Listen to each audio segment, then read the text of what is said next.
Ok, génial. Grande première pour moi. Il y a un début à tout. C'est sûr. Rien n'est jamais simple la première fois. Je m'appelle Berthold Meyer. Je suis professeur de psychologie du travail. Et là, j'ai le privilège d'aider le pâtissier Matthias Ludwigs à napper ses gâteaux d'un glaçage au chocolat issu du commerce équitable. Un produit de plus en plus abordable. T'appelles ce gâteau le diable. Pourquoi donc? Parce qu'il est diablement bon. Ah d'accord. Si le prix du chocolat issu du commerce équitable grimpait tout à coup à 5 €, les gens en achèteraient moins. On doit avoir conscience que le chocolat est quelque chose de précieux. En acheter devrait redevenir un luxe. On est très fiers de pouvoir proposer aux clients à petit budget un produit réellement durable. L'industrie textile essaie toujours de nous faire porter le chapeau. Regardez, on a aussi des articles équitables. Achetez donc cela, même s'ils sont plus chers. La plupart des biens de consommation courante, nourriture, vêtements, sont aujourd'hui équitables, durables et néanmoins bon marché. Alors, est-ce qu'on peut désormais sauver la planète sans se ruiner? Ou est-ce qu'on nous fait avaler des couleuvres?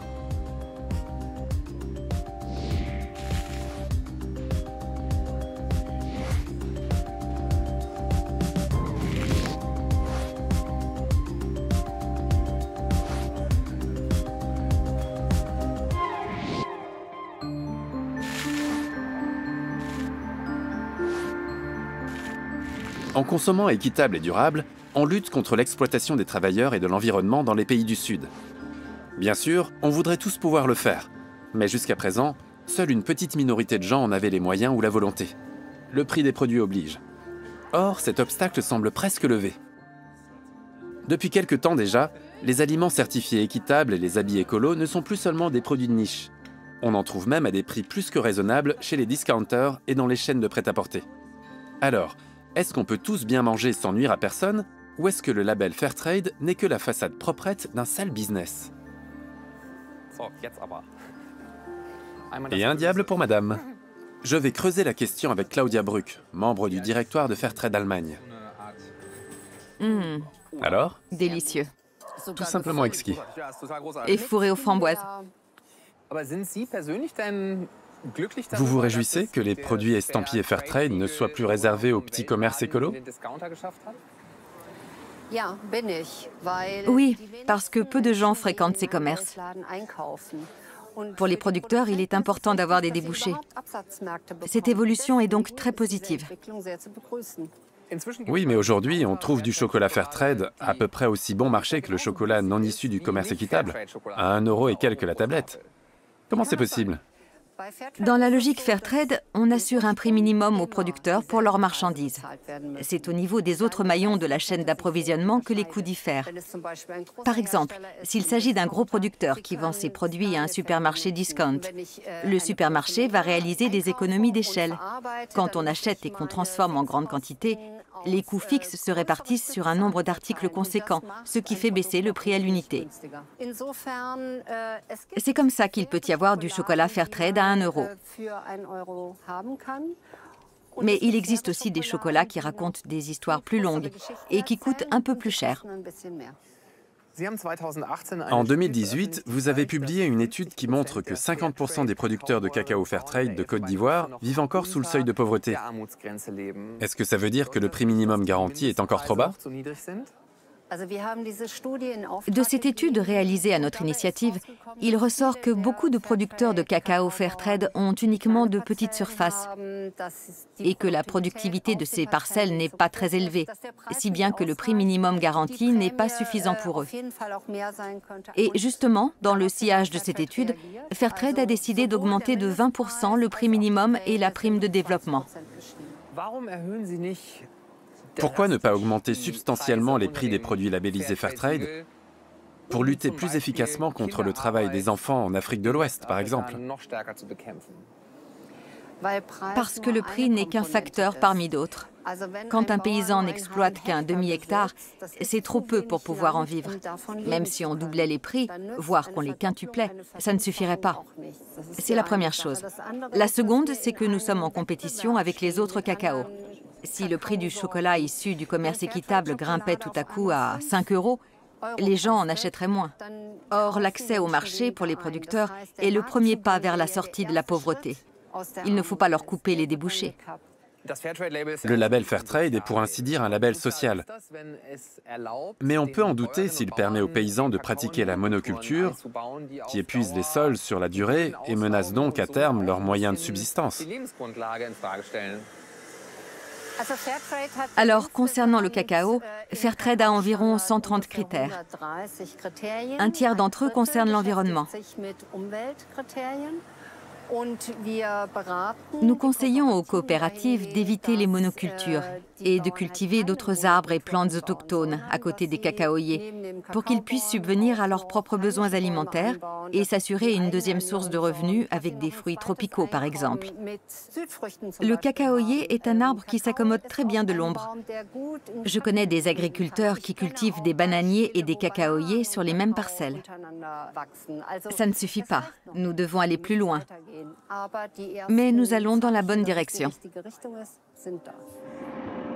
Jusqu'à présent, j'avais toujours eu bonne conscience en achetant des produits Fairtrade, pensant qu'ils assuraient systématiquement un niveau de vie décent aux producteurs.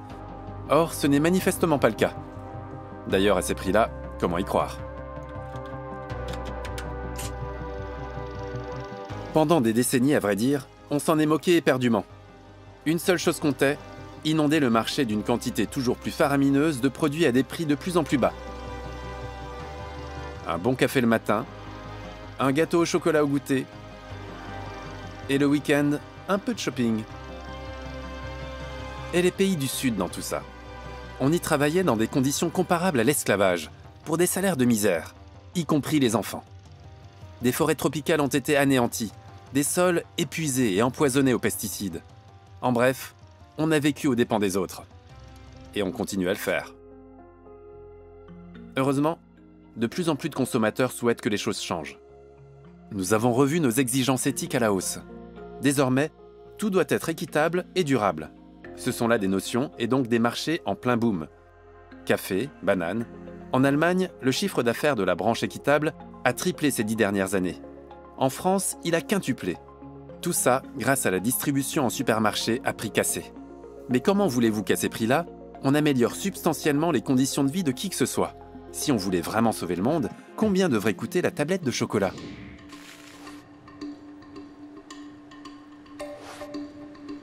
Cette question me mène à Würzburg, la ville d'Arno Vilgos, expert en agroécologie, et de Frauke Fischer, chercheuse en biologie tropicale.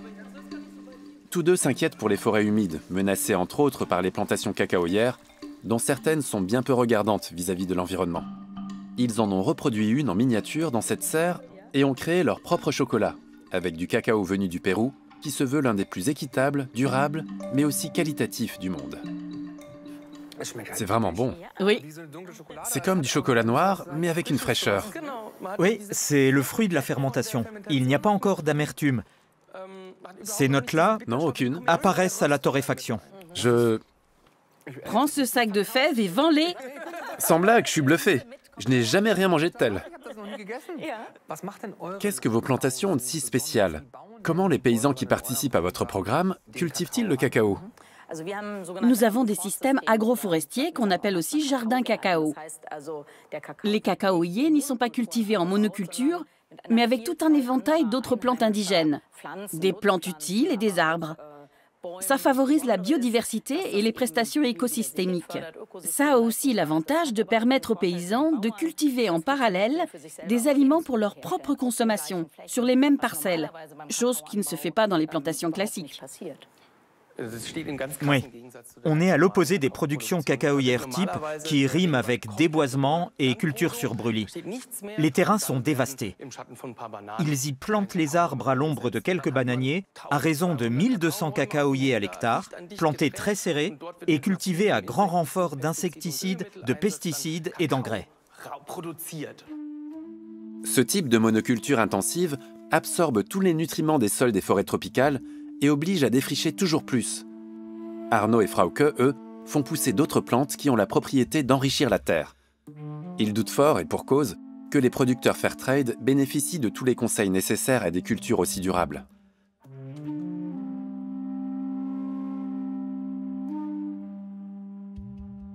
J'ai ici un morceau de chocolat Fairtrade acheté dans une enseigne hard discount. Vous le mangeriez en toute bonne conscience? Non. Je ne suis pas favorable au travail des enfants, mais voyons quel goût ça a. Alors? Je le trouve trop sucré. C'est vrai, je l'avais remarqué. Le sucre coûte encore moins cher que le cacao. Le label Fairtrade ne garantit rien en matière d'écologie, d'agriculture durable, d'engrais ou de pesticides. Il signifie seulement que la FLO, l'organisme qui gère le label international de commerce équitable, garantit un prix minimum. Ces 5 ou 6 dernières années, il était même plus bas que le prix du marché mondial. Ah, Au Ghana et en Côte d'Ivoire, il est 30 à 40% inférieur au prix du marché. Le fait de posséder le label n'a donc occasionné que des coûts pour les cultivateurs ou les coopératives en question. Quand on a commencé, on a fait certifier Fairtrade la petite coopérative qu'on a fondée.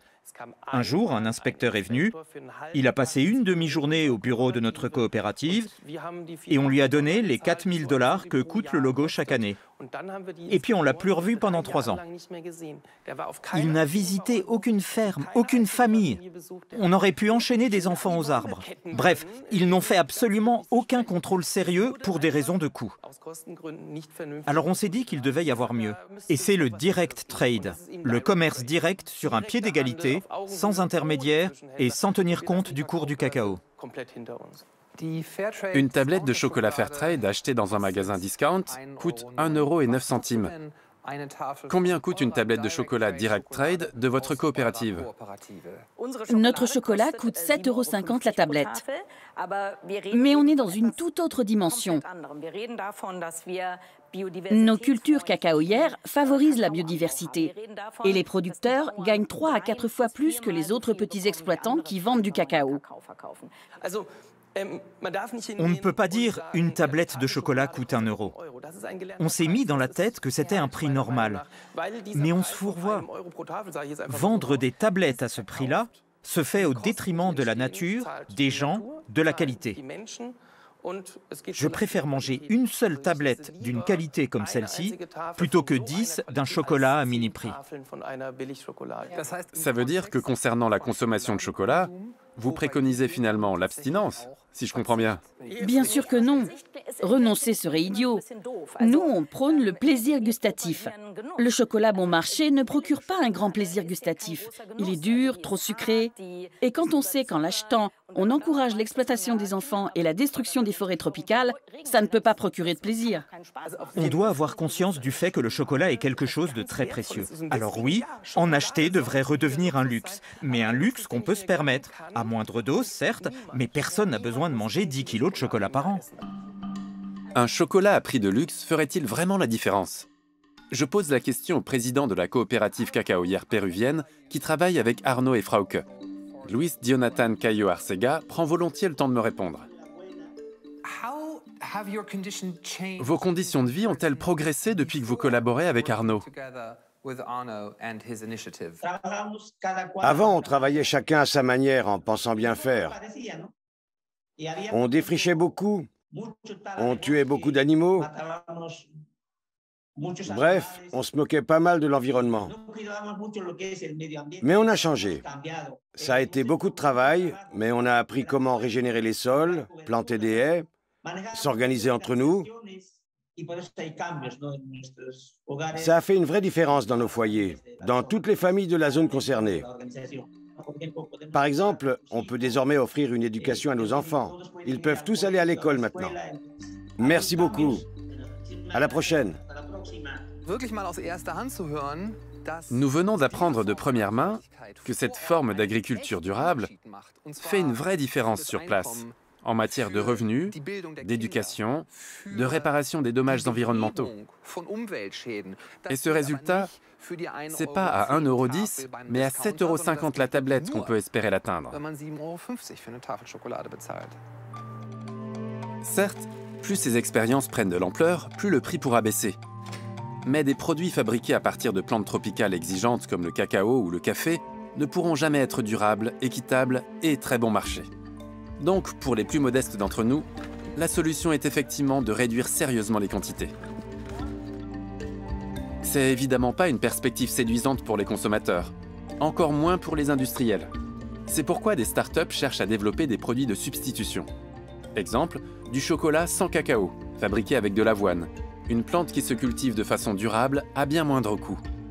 Les nouvelles technologies vertes seraient donc la réponse aux problèmes engendrés par nos choix de consommation bon marché? Allons jeter un œil du côté du coton. Les enseignes de mode européennes placent de grands espoirs dans les solutions high-tech pour fabriquer des vêtements écologiques accessibles à tous. C&A en fait partie. Ce géant de la fast fashion, qui fait produire en permanence de nouvelles collections ultra abordables, a construit ici, à Mönchengladbach, une usine pilote de fabrication de jeans écolo destinée à être vendue aux 4 coins de l'Europe. Jusque-là, C&A concentrait toute sa production en Asie. Là-bas, tous les grands groupes de mode européens, de C&A à Primark en passant par H&M, font des économies, étant donné les normes très réduites en matière de protection des travailleurs et de l'environnement. Pour des salaires de misère, les ouvriers respirent des particules fines toxiques pour que les jeans aient un look usé. Délaver des vêtements requiert des quantités d'eau et d'énergie colossales. Les champs de coton sont inondés de pesticides. Et pour finir, les vêtements sont envoyés dans le monde entier. Bref, une catastrophe pour les hommes, la nature et le climat. À Mönchengladbach, on travaille au laser à l'aide de bras robotisés et de machines à délaver. Et pas de transport longue distance. Tout semble donc contribuer à la fabrication de jeans respectueux des ouvriers comme de l'environnement. Et qui plus est, à relativement faible coût. Bien entendu, tout ça me laisse sceptique. Je vais donc interroger Hans-Uwe Gansfort, le cofondateur de l'usine et son directeur. Monsieur Gansfort, en quoi vos jeans sont-ils écologiques et équitables? Alors, écolo, parce que premièrement, l'électricité qui nous sert à produire ces jeans provient uniquement de sources d'énergie renouvelables. Deuxièmement, le coton vient de plantations biologiques, qui se trouvent dans d'autres parties du monde, en Afrique et en Inde, bien sûr. Et troisièmement, on utilise très peu d'eau. Nous n'utilisons ici que 10 litres pour délaver un jean, contre 60 à 70 litres avec la technique classique, et nous en recyclons 5. Et équitable parce que nous versons ici des salaires corrects et offrons aux ouvriers un environnement de travail très agréable. En Asie, pour donner aux jeans un aspect usé, on les ponce bien souvent à la main, ce qui fait voler des particules fines. Comment vous procédez ici? On utilise la technologie laser. On brûle l'indigo, puis on l'aspire dans la foulée. De cette façon, on n'a pas besoin de se soucier des risques du délavage pour la santé, puisqu'il n'y en a aucun. L'Allemagne est un pays où les coûts salariaux sont élevés. Quand je vois tous ces ouvriers derrière leur machine à coudre, je me dis que ça doit faire grimper le prix du jean. Combien coûte un pantalon sorti de cette usine? Nos pantalons sont vendus à 59 € dans nos magasins. C'est vrai qu'on a beaucoup de salariés, mais assez peu comparé avec les usines asiatiques, du fait du haut degré d'automatisation. Du déroulement des rouleaux de tissu venus de l'entrepôt à la découpe des différentes pièces, tout est automatisé. Nous avons atteint le plus haut degré possible d'automatisation permettant de réduire les coûts de production. Mais, bien sûr, ça revient toujours plus cher qu'en Asie. Combien coûte un jean chez C&A qui n'a pas été produit de façon écolo et équitable, comme ici? En gros, un jean de moyenne gamme coûte entre 29 et 39 €. C'est la fourchette de prix classique. Est-ce qu'on ne favoriserait pas l'économie durable et équitable à l'échelle mondiale en décidant que les pantalons produits en Asie coûteront désormais eux aussi 59 €? L'argent en surplus pourrait être réinvesti dans la transformation des usines sur place, en Asie. Dit comme ça semble être une bonne idée. Mais il ne faut pas oublier qu'on est soumis à la loi de la concurrence et que les prix sont fixés par le marché. Pour rester de la partie, nous devons nous aligner. On ne peut pas fixer des prix exorbitants comme ça. Nos clients sont des personnes à relativement petit budget et nous sommes déjà fiers de pouvoir proposer un produit durable à un prix certes un peu élevé pour un produit C&A, 59 €, mais qui est imbattable sur le marché du Made in Germany, dans cette qualité-là. L'enseigne délocalise toujours une très grande partie de sa production en Asie. Mönchengladbach montre néanmoins que la technologie moderne permet de fabriquer des vêtements écolos dans des conditions décentes et à un coût raisonnable. À l'instar de C&A, toutes les grandes enseignes de mode se vantent aujourd'hui d'offrir des collections prétendument durables à petit prix. Peut-on réellement faire du shopping la conscience tranquille, sans pour autant vider son compte en banque? Voyons ce qu'en dit Viola Wohlgemuth. Chargée de campagne sur l'économie circulaire et les substances toxiques chez Greenpeace Allemagne, elle est pour ainsi dire la mauvaise conscience de l'industrie textile. On se retrouve à la Kleiderei, un magasin de seconde main.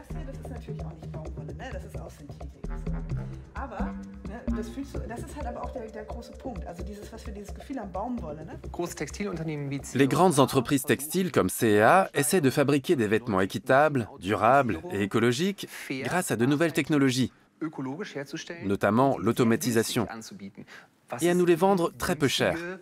Qu'est-ce qu'on peut objecter à ça? Que tout est mensonger, hélas. La réalité est tout autre. Le problème, c'est que même derrière les vêtements les plus propres, écologiques et supposément fabriqués de façon durable, une quantité infinie de ressources est mise en œuvre. Pour un t-shirt en coton bio, on utilise 2700 litres d'eau. C'est ce qu'un individu consomme en 2 ans et demi. Donc il y a déjà cette réalité. Un vêtement qui n'a aucun impact sur l'environnement, ça n'existe pas. Bien sûr, il est extrêmement important de sortir de cette fast fashion terriblement polluante qui nous vient d'Asie du Sud-Est et qui utilise plus de 3500 produits chimiques, dont beaucoup nuisent à la santé.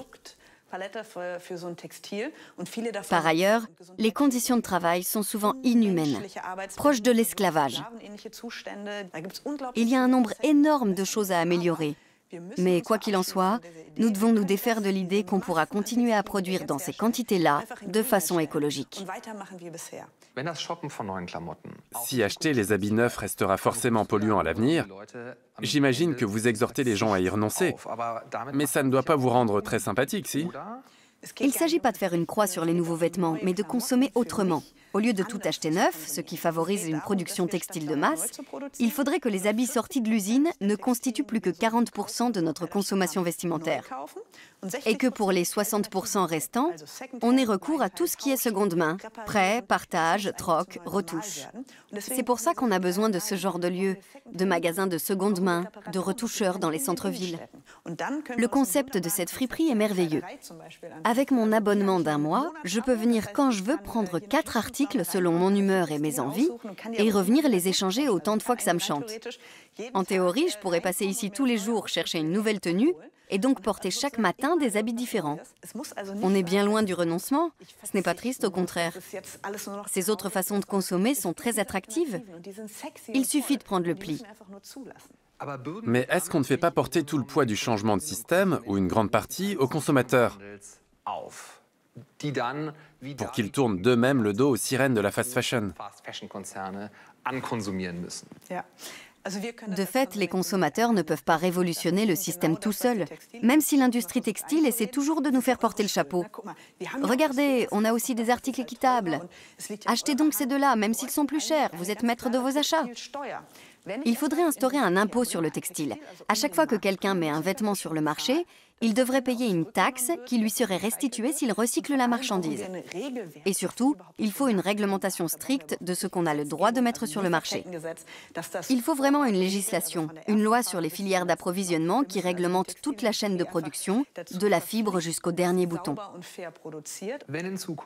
Si le prix des vêtements neufs augmente nettement à l'avenir, comment vont faire les gens qui ont un revenu mensuel très faible pour s'acheter, par exemple, un manteau d'hiver? Ce n'est pas un luxe, ça. C'est un besoin. Évidemment, les habits équitables, propres et fabriqués dans de bonnes conditions ne coûteront pas 5 €. La bonne nouvelle, c'est qu'il y a d'autres options. On peut emprunter, partager, échanger, acheter de seconde main, et ça va coûter bien moins cher.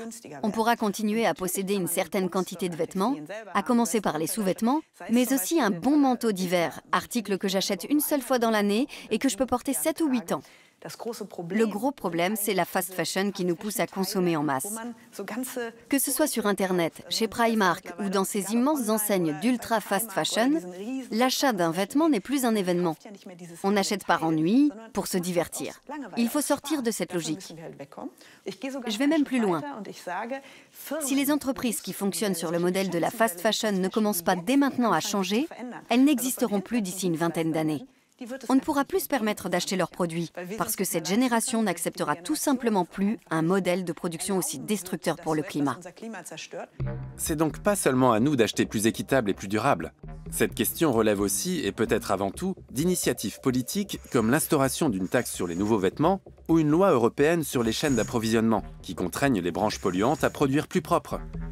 Je trouve ça génial. Tu rigoles? Comment ça? T'y connais rien à la mode. Faut pas se faire d'illusions. Quand un vêtement est écologique, équitable et bon marché, c'est qu'il y a anguille sous roche. Sauver le monde, c'est pas gratuit. Si on veut respecter à la fois nos semblables, notre environnement et notre climat, il va falloir y mettre le prix. Un prix qui reflète les vrais coûts et une réglementation que la politique doit faire appliquer, tout en s'assurant que personne ne soit trop pauvre.